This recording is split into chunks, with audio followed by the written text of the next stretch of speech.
क्या आपका uric acid बढ़ा हुआ है और यूरिक एसिड बढ़ने की वजह से आपने दालों को एक्सक्लूड कर दिया है, आपने ऐसे बहुत से प्रोटीन रिच फूड को एक्सक्लूड कर दिया है और बाकी चीज आपने कुछ भी नहीं करी है और आप आराम से बैठ गए कि मैंने डाइटरी इंटेक में प्रोटीन खत्म कर दिया तो अब मेरा यूरिक एसिड नॉर्मल हो जाएगा।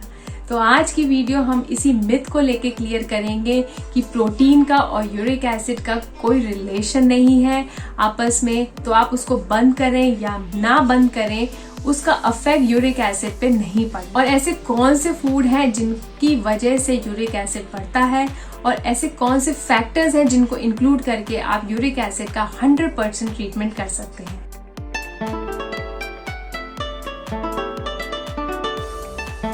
यूरिक एसिड बढ़ता है खाने में प्यूरिन रिच डाइट की वजह से, और उससे भी पहले ये तब बढ़ता है जब आपकी किडनी अफेक्टेड होती है। और कई बार हम इस चीज को इग्नोर कर देते हैं कि यूरिक एसिड और किडनी का कोई रिलेशन है।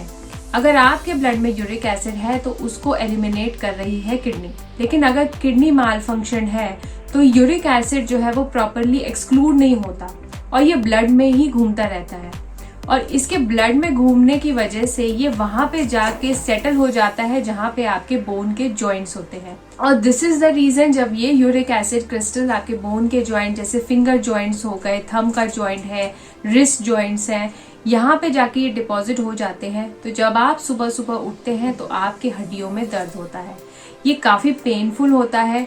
और अगर एक लेवल पे यूरिक एसिड ज्यादा एक्सीड कर जाए तो वहां पे गाउट या आर्थराइटिस जैसी प्रॉब्लम आनी शुरू हो जाती है, और ये बहुत ही पेनफुल प्रोसेस होता है। कई लोगों के तो जमीन पे पैर भी नहीं रखे जाते क्योंकि उनके हड्डियों में इतना दर्द है। तो यूरिक एसिड का अगर बढ़ना हम खाली दालों से ना रिलेट करके बाकी चीजों से भी रिलेट करें तो हम इसका इलाज कर सकते हैं, और यूरिक एसिड का ट्रीटमेंट 100% पॉसिबल है। इसके लिए आपको अपने कुछ डाइट में चेंज करने पड़ते हैं, आपने अपने लाइफस्टाइल में कुछ चेंजेस करने पड़ते हैं, और कुछ टाइम के लिए प्यूरिन रिच डाइट को बंद करना होता है। और प्यूरिन रिच फूड में सबसे पहले आते हैं नॉन वेज, मीट या फिर रेड मीट। इसमें सबसे ज्यादा प्यूरिन होता है, और जिन भी लोगों का इंटेक काफी ज्यादा होता है, मैं मॉडरेट इंटेक की बात नहीं कर रही, एक्सेस इंटेक की बात कर रही हूँ, जो सुबह से लेकर रात तक ही नॉनवेज डाइट पर रहते हैं, तो वहां पे आपका जो यूरिक एसिड फॉर्मेशन है वो बढ़ने के चांसेस रहते हैं। आपका इंटेक बहुत ज्यादा हो जाता है उसमें एलिमिनेशन से ज्यादा, और यही वजह है जब आपके यूरिक एसिड के जो क्रिस्टल्स हैं वो ब्लड में घूमते रहते हैं और वो वहां पे जाके सेटल हो जाते हैं जहां पे बोन के जॉइंट्स हैं। दालें ही खाली यूरिक एसिड नहीं बढ़ाती, ये एक बहुत बड़ा मिथ है।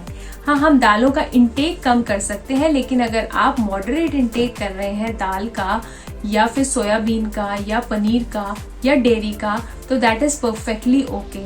और अगर आपका यूरिक एसिड काफी बढ़ा हुआ है तो आपको प्यूरिन रिच फूड जो है वो बंद करने हैं, ना कि protein rich food. Cauliflower, green peas, green beans, mushrooms, ये सारे चीजें जो है वो प्यूरिन में रिच होते हैं। इनका आप इंटेक कुछ टाइम के लिए हम बंद कर देते हैं। अब हमने इंटेक बंद कर दिया तो अब हमारे पास एक्सेस यूरिक एसिड नहीं है, लेकिन अब हमारे पास जो ऑलरेडी प्रेजेंट यूरिक एसिड हमारे बॉडी में जमा हुआ है उसको हम कैसे निकालेंगे। उसके लिए आपको सबसे पहले अपने डाइटरी चेंजेस करने पड़ेंगे, जिसमें सबसे पहले आपको ऐसे खाने डालने पड़ेंगे जो डाययूरेटिक का काम करते हैं। डायरेटिक फूड में वाटर कंटेंट काफी हाई होता है, इस वजह से आपके बॉडी के अंदर के जो एक्यूमुलेटेड टॉक्सिन्स हैं उनको फ्लश आउट करते हैं। और vegetables like carrot, radish, turnip, cabbage, lettuce, coriander, pumpkin, beetroot, ये सब डायरेटिक का काम करते हैं। और स्पाइसेस में हम सिनेमन का इंटेक कर सकते हैं, यानी सिनेमन वाटर आप इसमें ले सकते हैं। इसमें अगर आप तुलसी लीव और जिंजर का डिकॉक्शन बना के 50-50 ml दिन में 4 बार लें तो ये भी एक बहुत अच्छा डायरेटिक का काम करता है। तो ये क्या करता है, ये आपके बॉडी में जो डिपॉजिटेड क्रिस्टल्स होते हैं जो आपके बोन के जॉइंट्स के बीच में फंस गए हैं, इनको डिसॉल्व करने का काम करता है। लेकिन यहाँ पे कॉशन एक चीज लेनी है, कई लोग जब भी इन डाइट्स पे आते हैं तो उनका जो दर्द है वो काफी बढ़ जाता है। उसका रीजन ये है कि जो आपके एक्यूमुलेटेड यूरिक एसिड क्रिस्टल्स हैं वो जब बाहर आएंगे तो वो कुछ ना कुछ पेनफुल इफेक्ट आपकी बॉडी को देते हैं। उसको ये मत समझिए कि मेरा यूरिक एसिड बढ़ रहा है, बल्कि यूरिक एसिड की ब्लड में एंट्री की वजह से अब वो एलिमिनेट होने जा रहा है। क्योंकि वो डिपॉजिट रहेगा, वो एलिमिनेट नहीं होगा। मोमेंट वो ब्लड के अंदर आएगा तो किडनी जो है उसको एलिमिनेट करेगी। तो हम कभी भी डाइटरी चेंजेस करते हैं यूरिक एसिड के, तो इनिशियल डेज में आपका पेन एक बार बढ़ता है और उसके बाद जब यूरिक एसिड एलिमिनेट हो जाता है तो वो सेटल डाउन हो जाता है और आपका यूरिक एसिड नॉर्मल लेवल पे पहुंच जाता है। कुछ चीजें जो इसमें बिल्कुल अवॉइड करनी होती है जब भी हम यूरिक एसिड का ट्रीटमेंट ले रहे हैं, उसमें सबसे पहले हमें शुगर के फूड्स जितने भी हैं वो अवॉइड करने हैं। शुगर एक बहुत बड़ा रीजन है आपकी बॉडी में कहीं भी दर्द है या इन्फ्लेमेशन है, और शुगर इनटेक अगर आपका ज्यादा है, जिसमें आपकी कन्फेक्शनरी शुगर्स भी आ जाते हैं, टॉफी, चॉकलेट्स, रिफाइंड शुगर से जितने भी रिलेटेड आप प्रोडक्ट ले रहे हैं वो सब इसमें इंक्लूडेड है।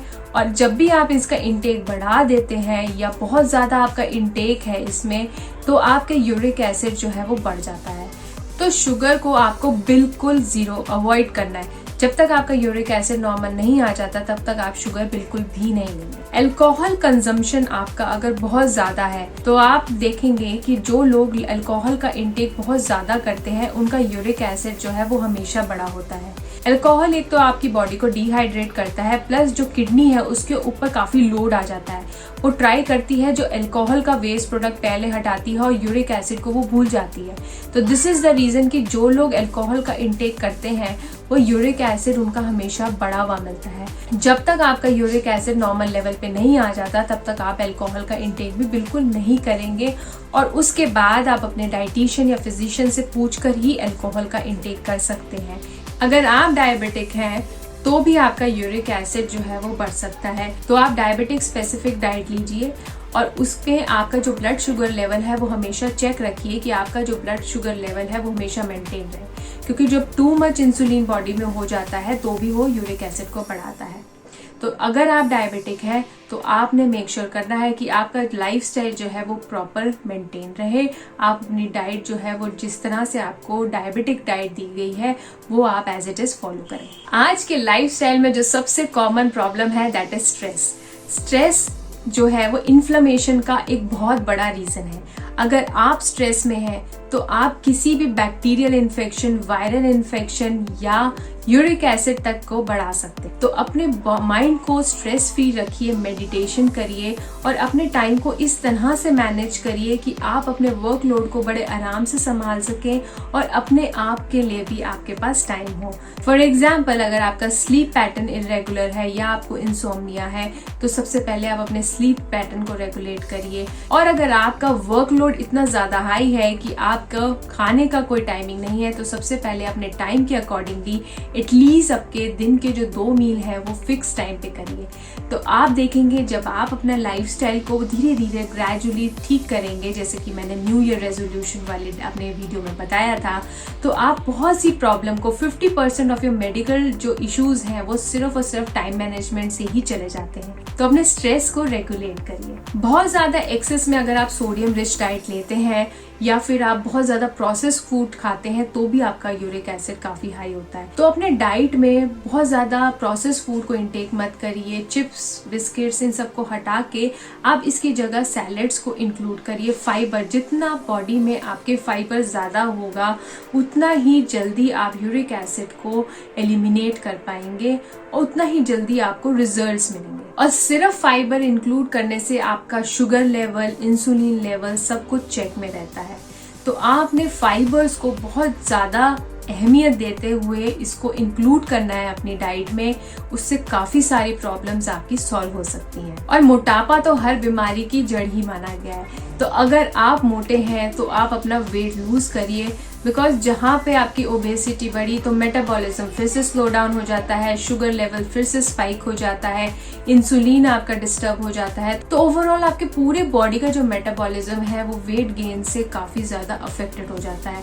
तो यूरिक एसिड भी उसी में ही आ जाता है और यूरिक एसिड भी बढ़ जाता है। तो मेक श्योर करिए कि आप अपना वेट लॉस करिए, फिजिकल ट्रेनिंग स्टार्ट करिए, जिससे कि आपके जॉइंट्स भी मूव करेंगे। और जब जॉइंट्स मूव करते हैं तो यूरिक एसिड के क्रिस्टल्स भी टूटते हैं और वो ब्लड में डिसॉल्व होते हैं और फिर किडनी उसको बाहर निकाल देती है।